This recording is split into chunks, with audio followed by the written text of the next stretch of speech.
નમસ્કાર વિદ્યાર્થી મિત્રો, ધોરણ 7 વિષય સામાજિક વિજ્ઞાનમાં આપણે પાઠ 9 પૃથ્વીની આંતરિક રચના અને ભૂમિ સ્વરૂપો વિશે અભ્યાસ કરી ગયા છીએ. હવે આપણે તેના સ્વાધ્યાયની ચર્ચા કરીશું. તો સૌથી પહેલો પ્રશ્ન છે પ્રશ્ન 1 અ યોગ્ય જોડકા જોડ. પ્રશ્ન 1 અ જોડકા જોડ. બરાબર. શું છે જોડકાઓમાં? તો પૃથ્વી સપાટીનું સૌથી ઉપલું સ્તર. પહેલા આપણે જોઈ લઈશું એ પૃથ્વી સપાટીનું સૌથી ઉપલું સ્તર.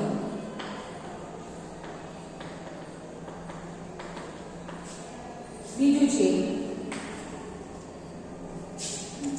રૂપાંતરિત ખડક.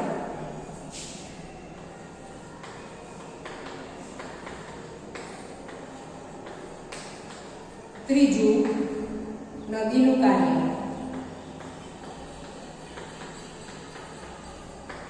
ચોથું પવનનું કાર્ય.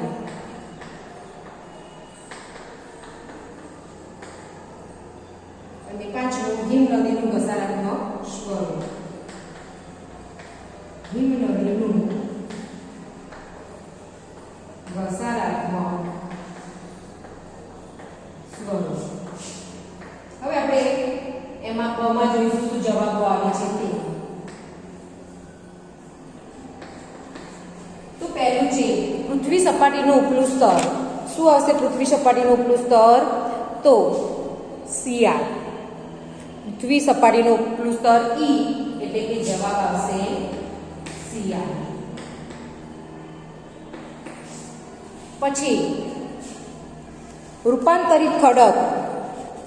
તો એનું શું ઉદાહરણ આવશે? તો રૂપાંતરિત ખડકનું ઉદાહરણ આવશે, એનો જવાબ આવશે આરસ પહાણ. રૂપાંતરિત ખડકની અંદર આરસ પહાણ જે શેમાંથી રૂપાંતર પામેલું હતું? તો ચૂનાના પથ્થરમાંથી એનું રૂપાંતર થયું આરસ પહાણમાં. નદીનું કાર્ય છે તો નદીનું કાર્યમાં જવાબ શું આવશે? પૂરના મેદાન. પૂરના મેદાન. પછી આગળ પવનનું કાર્ય છે તો પવનના કાર્યથી, પવન આપણે હમણાં જ ભણી ગયા છીએ. પવનના કાર્યથી વિડીયોમાં તમે જોયું હતું આગળના દિવસે. તો પવનનું કાર્ય કે પવનથી રેતી અને ઉડે અને એક ડુવા રચાય છે. તો શું આવશે? જવાબ પવનના કાર્યમાં રેતીના ડુવા.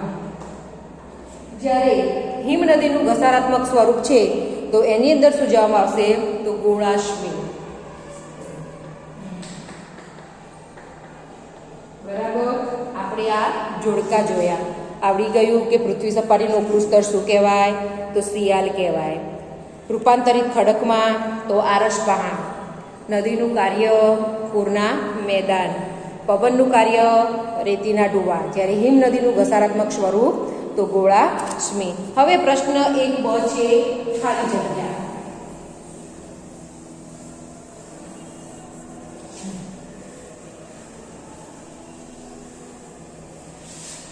પ્રશ્ન 1 બ ખાલી જગ્યા.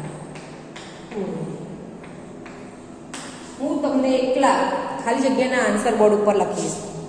તો પૃથ્વીનું સૌથી આંતરિક સ્તર ખાલી જગ્યા નામે ઓળખાય છે. પહેલી ખાલી જગ્યા છે પૃથ્વીનું સૌથી આંતરિક સ્તર ખાલી જગ્યા નામે ઓળખાય છે. તો આંતરિક એટલે અંદર. પૃથ્વીનો સૌથી અંદરનો ભાગ એ શેના નામે ઓળખાય છે? ભૂગર્ભ. પહેલી ખાલી જગ્યાનો જવાબ આવશે ભૂગર્ભ.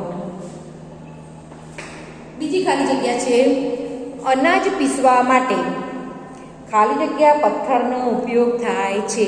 તો અનાજ પીસવા માટે ગ્રેનાઇટ પથ્થરનો ઉપયોગ થાય છે. બીજો આન્સર છે આપણો ગ્રેનાઇટ. બીજી ખાલી જગ્યાનો જવાબ એ છે. ત્રીજી ખાલી જગ્યા છે ભૂકવચની નીચે જે સ્થાને કંપનની શરૂઆત થાય છે તેને ખાલી જગ્યા કેન્દ્ર કહે છે. કે જ્યાંથી ભૂસપાટીની નીચેથી ભૂકંપ ધ્રુજારી ઉત્પન્ન થાય છે તેને શું કહે છે? ભૂકંપનું ઉદ્ગમ કેન્દ્ર કહે છે. તો જવાબ આવશે ઉદ્ગમ કેન્દ્ર. ચોથી ખાલી જગ્યા છે આપણી. ચોથી ખાલી જગ્યા છે સમુદ્રના મોજા ઘસારણથી દિવાલ જેવા રચાતા ભૂ સ્વરૂપને ખાલી જગ્યા નામે ઓળખવામાં આવે છે.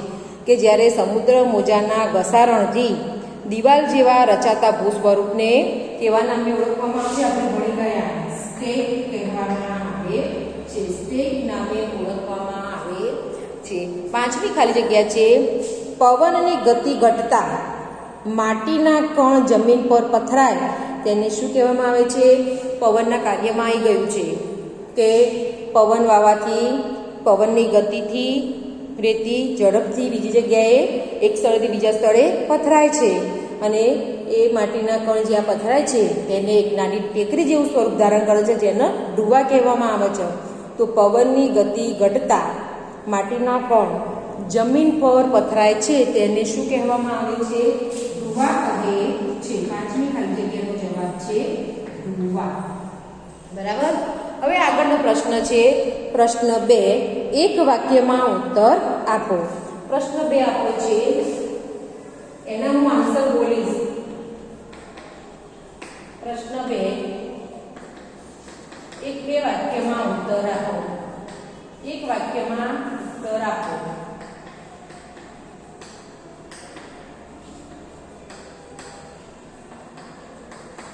એક વાક્યમાં ઉત્તર આપો. પહેલો પ્રશ્ન છે કે શિયાળ સ્તર મુખ્યત્વે કયા ખનિજ તત્વોનું બનેલું છે?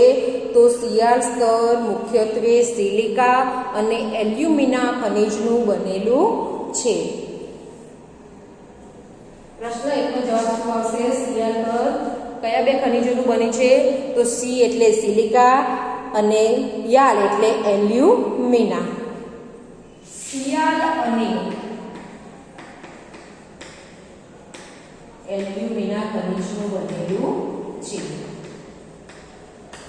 બીજો પ્રશ્ન છે આપણો કે ખડકોના મુખ્ય 3 પ્રકાર જણાવો.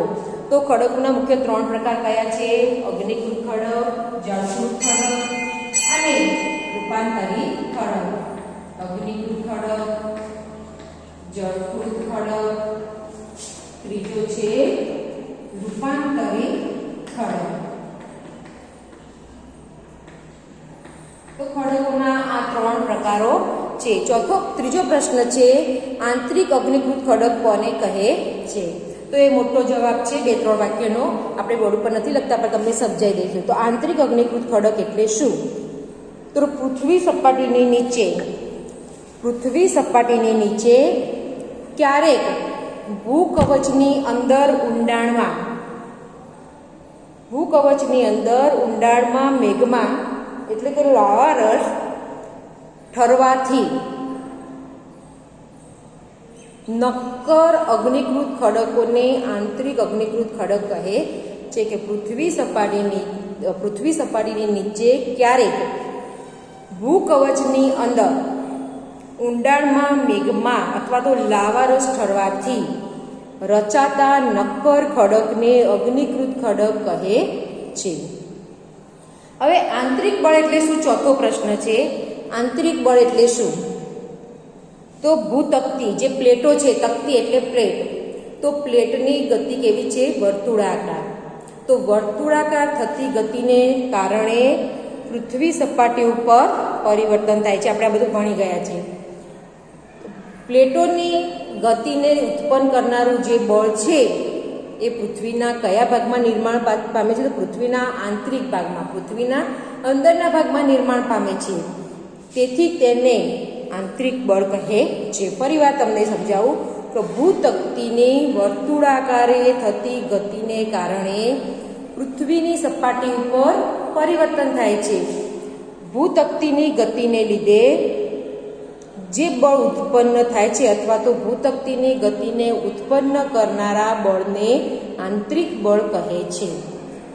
હવે જળ પ્રપાત કોને કહે છે અથવા તો જળ ધોધ કોને કહેવાય?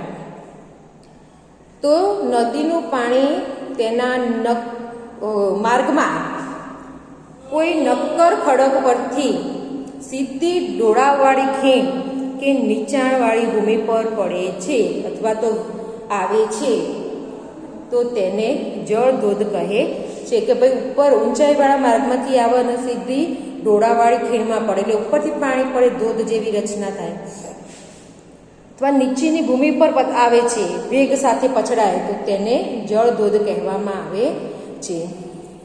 હવે આગળ ટૂંક નોંધ છે શિયાળ અને સીમા. ત્રીજો પ્રશ્ન છે આપણો ટૂંક નોંધ. પ્રશ્ન 3 ટૂંક નોંધ.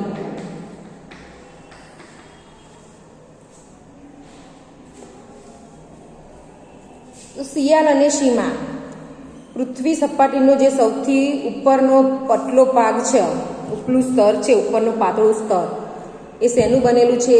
તો સિલિકા અને એલ્યુમિનાનું બનેલું છે. એ ખનિજ દ્રવ્યનું બનેલું છે, તેથી તેને શિયાળ કહેવામાં આવે છે.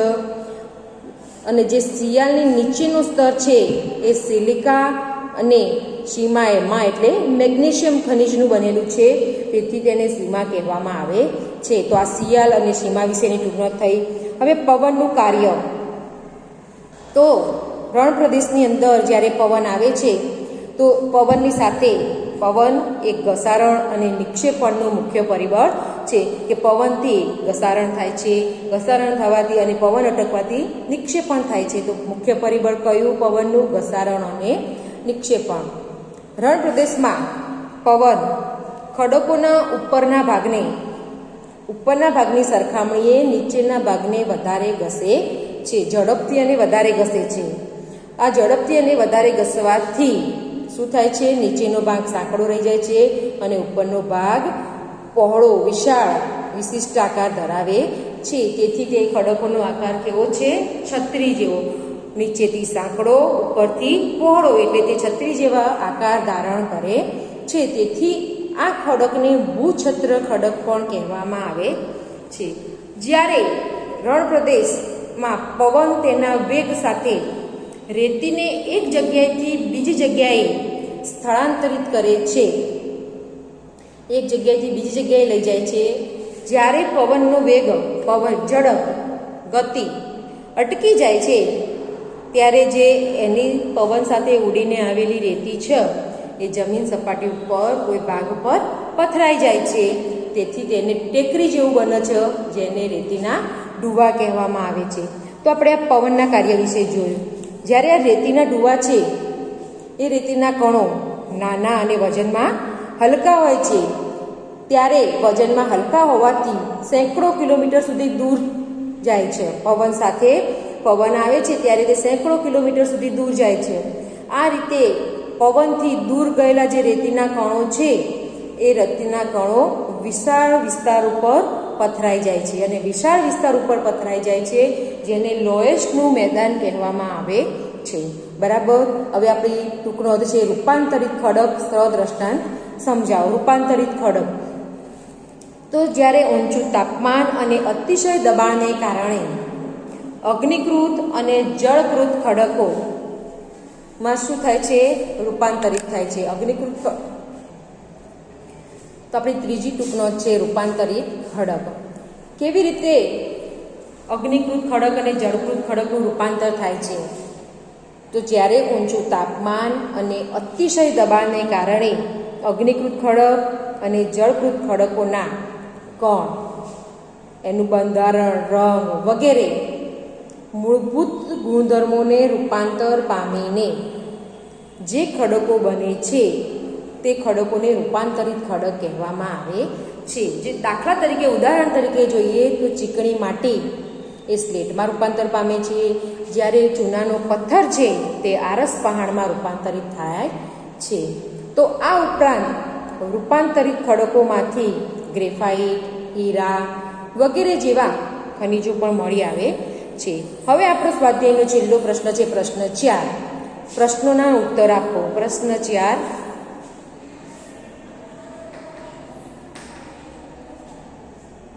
ટૂંકમાં ઉત્તર આપો. બરાબર.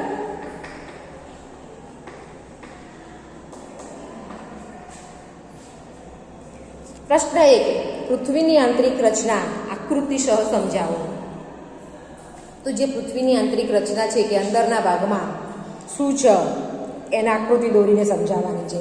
તો સૌથી પહેલાં આપણે ભણી ગયા છે કે પૃથ્વી શેની જેમ એક પર એક સ્તરથી ગોઠવાયેલી છે, તો ડુંગળીની જેમ એક સ્તરથી બીજા સ્તર ઉપર ગોઠવાયેલી છે. તમે ડુંગળી કાપશો તો ખબર પડશે, એક પડ, બીજું પડ, ત્રીજું પડ, એમ પડ ઉપર પડ નીકળે છે.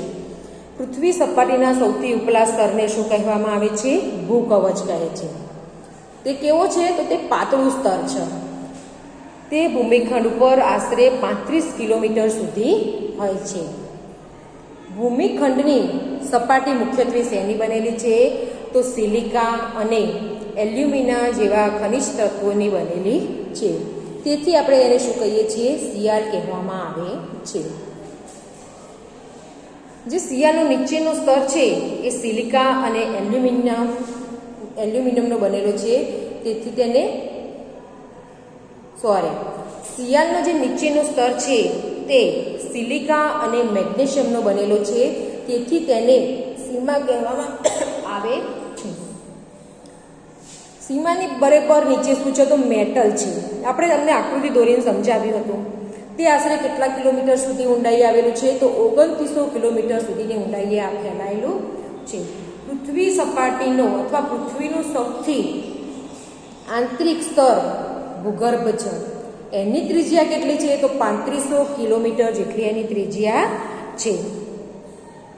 એ સ્તર મુખ્યત્વે લોખંડ, નિકલ જેવા ખનિજોનું બનેલું છે. તેથી તેને નિકલ અને લોખંડ જેવા ખનિજનું બનેલું છે. તેથી તેને નિફે કહેવામાં આવે છે. બરાબર. હવે આગળ ખડકોના પ્રકાર ઉદાહરણ આપી સમજાવો. તો ખડકના 3 પ્રકાર છે: અગ્નિકૃત ખડક, જળકૃત ખડક અને રૂપાંતરિત ખડક. તો તમારે અગ્નિકૃત ખડક વિશે અંદર લખવાનું, જળકૃત ખડક વિશે લખવાનું અને રૂપાંતરિત ખડક વિશે લખવાનું. હવે નદી અથવા હિમ નદીનું સ્વરૂપ સમજાવો. નદી અથવા હિમ નદી, કે ભાઈ નદી અને હિમ નદીનું સ્વરૂપ.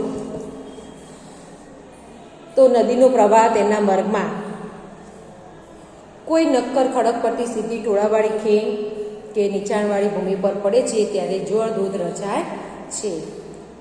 જ્યારે નદી મેદાની પ્રવાસમાં આવે છે ત્યારે કેવા સ્વરૂપે વહે છે? વળાંકવાળા સ્વરૂપે વહે છે. વળાંકવાળા સ્વરૂપે વહે છે. તેથી તેને કેવો વહન માર્ગ કહે છે?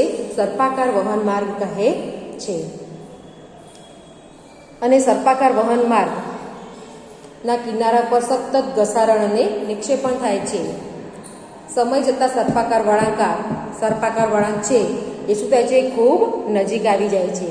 જ્યારે જે ખૂબ નજીક આવી જાય છે ત્યારે કેવો આકાર ધારણ કરે છે? ઘોડાની નાળ જેવો આકાર ધારણ કરે છે, અથવા તો આમ યુ જેવો આકાર ધારણ કરે છે. ઘોડાની નાળ આકાર, વર્તુળ આકાર ધારણ કરે છે. જ્યારે નદીની અંદર કોઈ કારણોસર પૂર આવે છે ત્યારે નિક્ષેપ પરથી જ વળાંક વચ્ચેના ભૂમિભાગો નદી પ્રવાહથી કપાઈ જાય છે અને એક લાંબો માર્ગ અપનાવે છે. લાંબા માર્ગમાં નદી વહેવા લાગે છે. જ્યારે નદીએ છોડેલા નળાકાર ભાગની અંદર પાણી રહી જાય છે એટલે તેને શું કહે છે? નળાકાર સરોવર કહેવાય છે. નળાકાર સરોવર જેવી રચના થાય છે. મોટી નદી જ્યારે વર્ષા ઋતુ દરમિયાન એમાં પૂર આવે છે ત્યારે નદી કામ, રેતી, અન્ય પદાર્થો પોતાની સાથે લાવી અને કિનારા આગળ નિક્ષેપ કરે છે. જેના કારણે તે કેવું મેદાન બને છે? પૂરનું મેદાન બને છે. કોઈક વખત નદીના બંને કિનારે મોટા પ્રમાણમાં કાંપ, માટીના નિક્ષેપણથી લાંબા અને ઓછી ઊંચાઈના ઢગ રચાય છે. એ ઢગને શું કહે છે? તો કુદરતી તટબંધ કહે છે. તો આપણે આજે આ સ્વાધ્યાયની ચર્ચા કરી કે નદી અને હિમનદીનું સ્વરૂપ વિશે જોયું. પ્રશ્ન 1 જોડકા, ખાલી જગ્યા, એક વાક્યમાં ઉત્તર, ટૂંક નોંધ અને પ્રશ્નોના ઉત્તર આપો, એમ ટૂંકમાં ઉત્તર જોયા. તો તમારે આ સ્વાધ્યાય નોટબુકની અંદર લખવાનું છે. તો આજે આપણે આ પાઠ 9મો અહીંયા અભ્યાસ પૂરો કર્યો છે. Thank you.